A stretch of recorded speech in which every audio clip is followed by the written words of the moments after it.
अब मोहे खूब वतन गह पाई। अब मोहे खूब वतन गह पाई। ऊहाँ खैर सदा मेरे पाई। ऊहाँ खैर सदा मेरे पाई। अब मोहे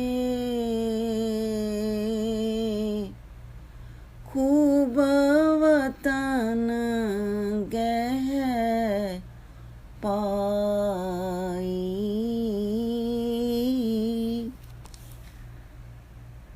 जीव आत्मा अनंत जन्म से आदेश अकाल अवस्तु के साथ एक ऐसा मिलन लेके बैठी है जो अपना आत्म स्वरूप है, जो सत्य चित आनंद स्वरूप है। वह हमारा अपना आप है, लेकिन अज्ञान में आकर ये व्यष्टि देश, व्यष्टि काल और व्यष्टि वस्तु की सीमा में आसक्त होकर विषय आसक्ति से अपनी बुद्धि को मंद कर बैठता है। इसलिए जीव को मूढ़ अवस्था में, मूर्छा अवस्था में अपनी चेतनता का, अपने वतन का, अपने रहने के स्थान का, निज घर का पता नहीं चलता। ये पंक्ति श्री गुरु ग्रंथ साहब में अब मुखे खूब वतन गह पाई। ऊहाँ खैर सदा मेरे पाई। महाराज जी हमें समझा रहे हैं कि जब जीव आत्मा को जीवत्व भाव से अलग अपने आत्म स्वरूप का पता चलता है, तो इसको एक ऐसी अवस्था, ऐसे रूहानियत मंडल में आनंद का एक घर मिलता है। हमारा स्वरूप आनंद है।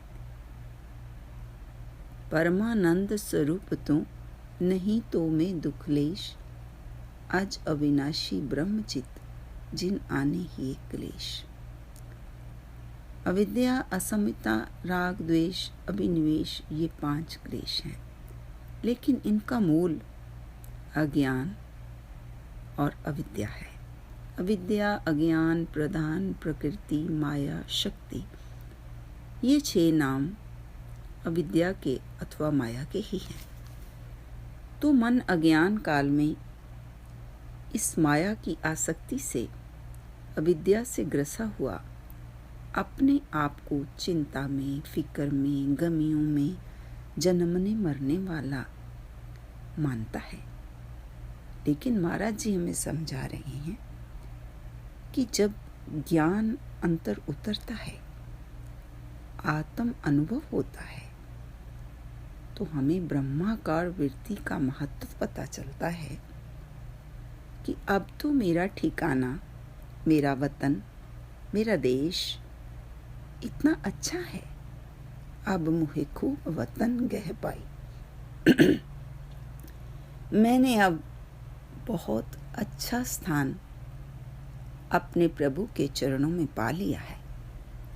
जैसे कोई भारत देश का वासी है, कोई अमेरिका देश का वासी है, कोई ना कोई देश में व्यक्ति रहता है, लेकिन जो श्री गुरु ग्रंथ साहब की आध्यात्मिक यात्रा है, उसमें सभी जीव अपने मूल परमात्मा में रहते हैं।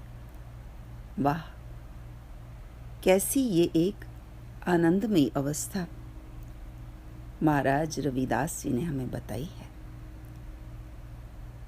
कि जब चेतना जागृत होती है तो परमेश्वर अपना बन जाता है, और जहाँ परमात्मा अपना है वहाँ जगत सपना है। और हम कभी सपने में जब सपना देखते हैं तो उसमें हमें एक घर, एक व्यक्तिगत संज्ञाएं, व्यक्तिगत वस्तु, व्यक्तिगत अनेक प्रकार की प्रतीतियाँ होती हैं। और वहाँ स्वप्न में हमारा मन देश भी बना लेता है, काल भी बना लेता है। और ऐसा गुणी जन बताते हैं कि रीता नामी नाड़ी में अल्प देश, अल्प काल, अल्प वस्तु में जीव का मन स्वपन बनाता है। इसीलिए इसको स्वपन कहा जाता है। स्व मैंने अपना आप, अपने मन का विस्तार निंद्रा दोष प्रकृतिक निंद्रा में मन स्वपन के द्वारा करता है। ऐसे ही ये जगत उस परमात्मा का बनाया माया की उपाधि के द्वारा एक स्वपन है। एक कामाई, जुगत व्याई, 3 चेले परवान, एक संसारी, एक पंडारी, एक लाए दीवान। तो ये माया का सारा विस्तार जो हम जागृत अवस्था में देखते हैं, इसी को हम अपना घर, इसी प्रतीतियों को ही, इन्हीं प्रतीतियों को ही हम अपना समझ लेते हैं। जबकि जो भी प्रतीत होता है वो शब्द के अनुपात से नाम और रूप के द्वारा प्रतीत होता है।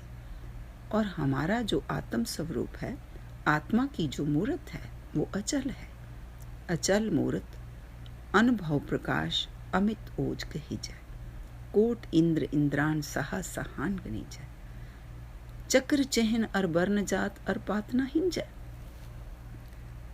आत्मा का, परमात्मा का कोई चिन्ह, कोई उसमें हम कोई घेरा बना लें कि हम इस संप्रदाय के हैं, हम इस जाति वर्ण में सीमित हो गए हैं, तो ऐसा आत्म तत्व में नहीं है। जिन्हीं आत्म तत्व न चीन्या, सब फोकट धर्म अभिनय। तो इसलिए महाराज जी हमें समझा रहे हैं कि आप इस जीवन को क्यों चिंता में डाल रहे हो, क्यों गमियों में आसक्त हो के अपनी बुद्धि को मंद करके, दुराग्रह करके, चिंता में अपने मन को चिता बना के, मन को चिंता की अग्नि में हम जला रहे हैं। एक क्रोध की अग्नि है, एक चिंता की अग्नि है, ये मन को व्यापती है। और चिता की अग्नि शरीर को तो जला सकती है, लेकिन हमारे मन के दुख को, मन की लंबी अज्ञान की यात्रा को ये चिता की अग्नि नहीं मिटा सकती। चिंता ताकि कीजिए जो अनहोनी होए, एह मार्ग संसार में नानक थिर नहीं कोई। एक अवस्था है शरीर के स्थल की, और एक अवस्था है मन के स्थल की, और एक जागे हुए मन की अवस्था है, गुरु से जुड़े हुए मन की अवस्था है, गुरुमुख की अवस्था है, साधक की अवस्था है, शिष्य की अवस्था है। इसलिए इस अवस्था को हमने अनुभव करना है। अभी यहीं इसी समय हम परमात्मा के साथ जुड़ सकते हैं। परमात्मा तो मिला है, वाह, जिससे हम कभी बिछड़े नहीं उससे बिछड़ा बोलते हैं, और जिससे हम कभी मिले नहीं अर्थात जगत को हम कभी मिल नहीं सकते।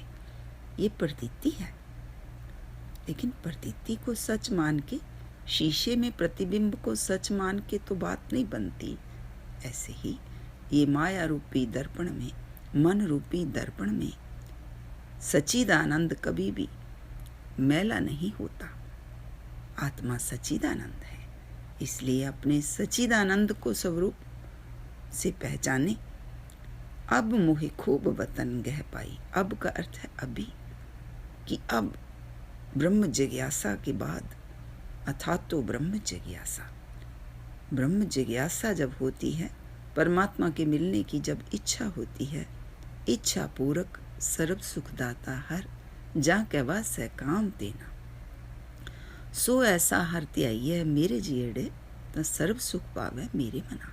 सभी सुख अगर हमें चाहिए, सदा सुख चाहिए, सर्वत्र सुख चाहिए, सब वस्तु में से सुख चाहिए, हमें आनंद चाहिए जो सुख और दुख से रहित की अवस्था है, उसके लिए अब भी यही बिना कुछ सोचे ऐसा अनुभव करने लगे कि अब बहुत बहुत अच्छा स्थान, खूब वतन अर्थात अच्छा रहने का स्थान, निज कर महल पावो सुख सहजे, बहुर न होई को फेरा।